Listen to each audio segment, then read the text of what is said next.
even though evidence continues to mount that cannabis can be useful as a medicine, from a social policy standpoint, there seems to be not a recognition of that. Hi everyone, Cara Santa Maria here. And that's Dr. Igor Grant, the director of the University of California Center for Medicinal Cannabis Research. And in 2007, he won the Lifetime Achievement Award from the National Academy of Neuropsychology. I think he knows a little bit more about medical marijuana than this guy. My question for you is, will you arrest me and my doctors if I get medical marijuana prescribed? I'm not in favor of medical marijuana being So will legal in you the have country. me arrested? I think the emerging evidence for medicinal uses of cannabis are strongest now for management of pain, and particularly for the management of a type of pain that is chronic and difficult to treat called neuropathic pain that we see that people with AIDS have, some people with diabetes, and certain kinds of injuries. That's no small thing.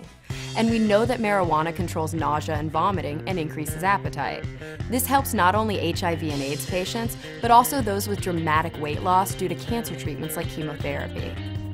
People feeling like they want to eat after they've smoked marijuana, the munchies and so forth, actually is a very well established physiological effect. I totally just got that esteemed professor to say the munchies. But really, how does pot get you high, reduce your pain, or make you hungry? We have signaling molecules with fancy names. One of them is anandamide that actually work in our bodies all the time to control this neural excitability, to control eating. See, in a broad sense, tetrahydrocannabinol, or THC, works like any other drug does. It's an exogenous chemical, meaning that it occurs outside of us, in nature, like in marijuana. But it mimics endogenous factors, ones that we produce within our bodies, notably in our brains. The active constituents in cannabis are called cannabinoids. THC is only one of them. Scientists have identified, isolated, or synthesized several different cannabinoids that bind to two main receptor types in the human brain. And this receptor binding and associated downstream signaling activity causes the psychotropic and therapeutic effects that come along with smoking weed. It gets you high, can ease your pain, and makes you hungry, among other effects. But what about the million-dollar question? Is smoking pot bad for you?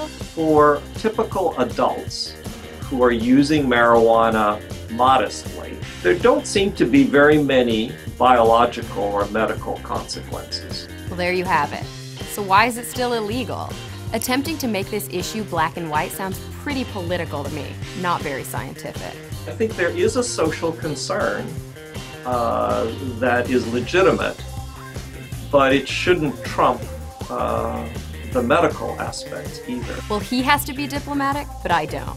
And that legitimate social concern is pretty weak in light of the countless hard drugs that live behind the counter in pharmacies across this country.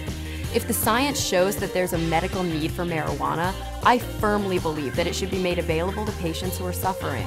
We need to get to a point from a medical standpoint where marijuana can be made available to selected patients under controlled conditions through pharmacies or whatever the way of dispensing would be that is very well controlled, like we do for any other medicine that has a potential for abuse. Hear, hear, Doc. How does the science inform your opinions on medical marijuana? You can reach out to me on Twitter, Facebook, or leave your comments right here on the Huffington Post. Come on, talk nerdy to me.